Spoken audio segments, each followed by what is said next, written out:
이제는 나도 좀 놀아야 하지 않겠나. 평생 가족을 위해, 회사를 위해 하루하루 버텨왔는데 이제 내 인생을 위해 한 번쯤은 제대로 된 여행을 가보고 싶다는 생각, 많은 시니어 분들께서 자연스럽게 하시게 됩니다.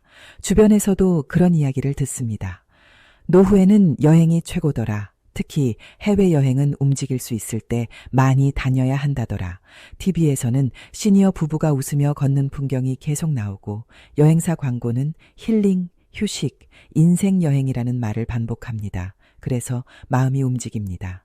여행사 홈페이지에서 여행 일정을 찾아보고 후기도 꼼꼼하게 살펴보고 TV에서 해외여행 프로그램이 있으면 놓치지 않고 시청합니다. 블로그 후기도 읽어보고 사진이 예쁜 곳, 사람들이 많이 가는 곳을 저장해 두기도 합니다. 그런데 오늘 이야기는 그 설렘의 뒤편에 숨어 있는 현실에 관한 이야기입니다.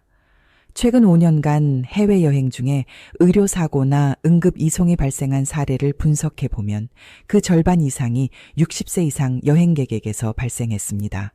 그리고 그분들 대부분이 사전에 큰 준비를 하지 않았고 사진이 예뻐 보여서 또는 TV에서 좋다 하고 사람들이 많이 간다고 하니까 나도 유행에 편승하는 기분으로 여행지를 선택하셨다는 공통점이 있었습니다. 문제는 선택은 가벼웠지만 결과는 전혀 가볍지 않았다는 점입니다.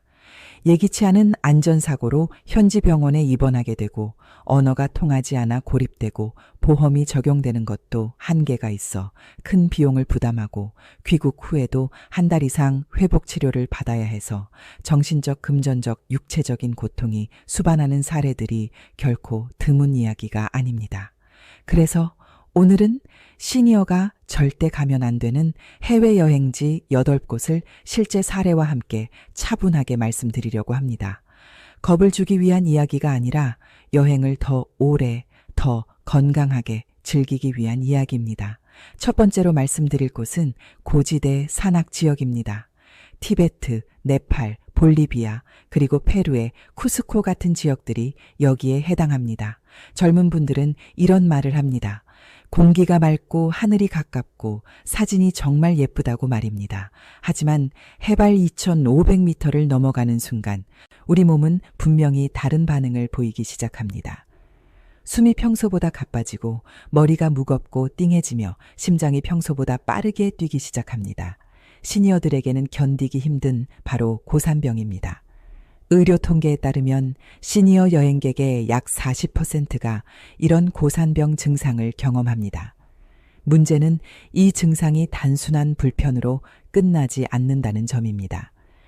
실제로 한 70대 여행객 분께서는 네팔 트레킹 여행 중 첫날은 비교적 괜찮았지만 둘째 날부터 갑자기 시야가 흐려지고 심장이 두근거리며 숨이 가빠져 걷는 것조차 어려워졌다고 말씀하셨습니다. 결국 현지에서 구급 헬기를 이용해 산 아래 병원으로 이송되셨습니다. 그때 발생한 비용이 약 3천만 원이었습니다. 문제는 이런 헬기 이송 비용이 여행자 보험에서 적용되지 않는 경우가 많다는 점입니다. 또한 이런 지역은 의료시설이 멀고 전문의가 부족하며 의사와의 의사소통도 쉽지 않습니다. 낮에는 햇볕이 강해 덥고 밤에는 기온이 급격히 떨어져 춥습니다. 하루 기온 차이가 20도에서 많게는 30도 이상 벌어지기도 합니다. 혈압, 심장질환, 당뇨를 앓고 계신 분들께는 이런 환경 자체가 큰 부담이 됩니다. 하늘은 분명 아름답습니다. 하지만 그만큼 몸에는 가혹합니다. 여행은 즐거워야 합니다. 몸이 버티는지를 시험하는 전투가 되어서는 안 됩니다. 그래서 고지대 산악 지역은 시니어분들께 절대 추천드리지 않는 여행지 중 하나입니다. 이제 두 번째 이야기를 이어가겠습니다. 두 번째로 시니어분들께서 피하셔야 할 여행지는 동남아 지역의 우기철 여행지입니다. 태국 푸켓, 베트남 다낭, 인도네시아 발리, 캄보디아 시엠립 같은 지역들은 사진으로 보면 늘 햇살이 가득하고 바다가 반짝이며 리조트가 평화롭게 보입니다. 하지만 우리나라 여름휴가 시즌과 겹치는 6월부터 9월까지의 동남아는 우기 한가운데에 들어갑니다. 이 시기에는 하루에 비가 두세 차례씩 쏟아지고 습도는 90% 가까이 올라갑니다. 문제는 이 환경이 시니어의 몸에는 매우 가혹하다는 점입니다. 습도가 높아지면 혈압이 쉽게 흔들리고 관절 통증이 심해지며 호흡이 답답해집니다. 실제로 작년 여름 푸켓을 방문했던 한국인 단체 관광객 중 일부는 공항 폐쇄와 도로 침수로 인해 사흘 동안 호텔 밖으로 한 발도 나가지 못했습니다. 리조트 안에서조차 습기와 냉방이 반복되다 보니 기침과 감기 증상이 심해졌고 식사도 제대로 하지 못하셨다고 합니다. 여기에 항공편 변경 비용 호텔, 연박 비용 식사 추가 비용이 겹치면서 예상보다 200만 원 이상을 더 지출한 사례도 있었습니다. 우기철 동남아 여행은 휴식이 아니라 기다림과 스트레스가 되는 경우가 많습니다. 풍경은 사진 속에만 남고 몸에는 피로만 남습니다. 세 번째로 조심하셔야 할 여행지는 계단과 경사가 많은 유럽의 구도심 지역입니다. 그리스 산토리니, 이탈리아 로마, 포르투갈 리스본 같은 곳들은 사진으로 보면 그야말로 낭만의 상징입니다. 하얀 벽과 파란 지붕, 자갈길과 오래된 골목, 석양이 내려앉는 풍경은 누구나 한 번쯤 꿈꾸게 만듭니다. 하지만 그 풍경 뒤에는 하루에 수천 개의 계단을 오르내려야 하는 현실이 있습니다.